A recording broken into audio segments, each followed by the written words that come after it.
জাহান্নামের আগুনে পুড়তে পুড়তে যখন কলিজাটা ঝলসে যাবে, তখন তাদের কলিজা ফাটা পিপাসা লাগবে।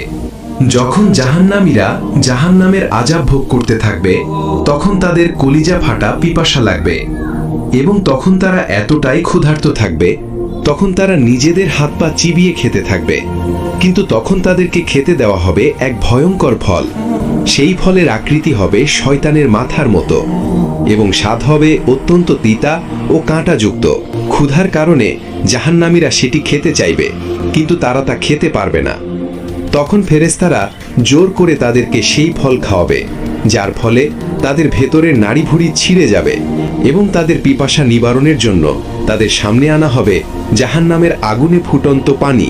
তারা এতটাই পিপাসায় কাতর থাকবে যে কিছু না ভেবেই সেই পানি পান করবে, কিন্তু সেই ফুটন্ত পানি তাদের ভেতরের নাড়িভুড়ি পুড়িয়া বের হয়ে আসবে। তারা যন্ত্রণায় চিৎকার করতে থাকবে।